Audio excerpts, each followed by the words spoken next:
ప్రభు అయిన యేసుక్రీస్తు నామంలో మీకు సమాధానం కలుగునుగాక. షలోం. 119వ కీర్తన 65వ వచనము. నీ సేవకుని నీవు మేలు చేసి ఉన్నావు. దేవుడు ఎవరినైతే పిలిచి ఉన్నారో, ఎవరినైతే దేవుడు తన సేవ కోసం ఏర్పాటు చేసుకున్నాడో, వారి జీవితంలో ఎన్ని సమస్యలు వచ్చినా, ఎన్ని ఇబ్బందులు వచ్చినా, ఎన్ని అవమానాలు కలిగినా, ఎన్ని నిందలు వచ్చినా కూడా దేవుడు వారిని నిలబెట్టి వారి ద్వారా బలమైన కార్యాలు జరిగించి ఉన్నాడు. ఈ ఉదయకాల సమయంలో ప్రాముఖ్యంగా సేవకులను ఉద్దేశించి ఒక మాట చెప్తూ ఉన్నాను. దేవుడు మీరు ఎంత అద్భుతమైన గొప్ప పరిచర్య చేశారని దేవుడు అడగడు. దేవుడు అడిగేది ఏంటో తెలుసా? నేను మీకు ఇచ్చినటువంటి పనిని ఎంత నమ్మకంగా మీరు చేశారని దేవుడు అడుగుతాడు. దాన్ని బట్టి దేవుడు మీకు ప్రతిఫలాన్ని ఇస్తాడు. ఈరోజు మీరు గమనించండి ప్రియులారా, సేవ చేస్తున్నటువంటి అనేక మంది సేవకులు ప్రాముఖ్యంగా దృష్టి ఏంటి అంటే, ఎంతమంది లైక్లు కొట్టారు, ఎంతమంది కామెంట్లు చేశారు, ఎంతమంది నన్ను ఫాలో అవుతున్నారు. మనం గమనించాల్సింది ఎంతమంది మనల్ని ఫాలో అవుతున్నారో కాదండి, మన ద్వారా ఎంతమంది దేవుని ఫాలో అవుతున్నారో. అది చాలా ప్రాముఖ్యమైనటువంటి విషయం.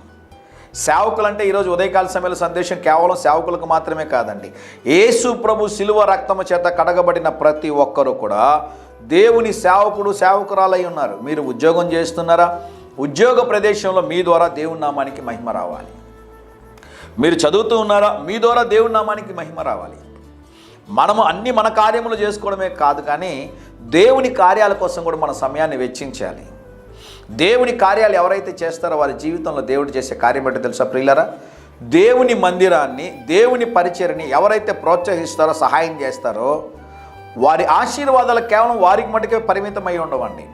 వారి సంతతి మీద దేవుడు కుమ్మరిస్తాడు. మీకు కూడా సమయం దొరికినప్పుడు సేవకుడికి సహాయం చేయండి, మందిరానికి సహాయం చేయండి, పరిచర్య చేసేవారికి సహాయం చేయండి. కొంతమంది తల్లిదండ్రుల గురించి చెప్తాను, జాగ్రత్తగా వినండి.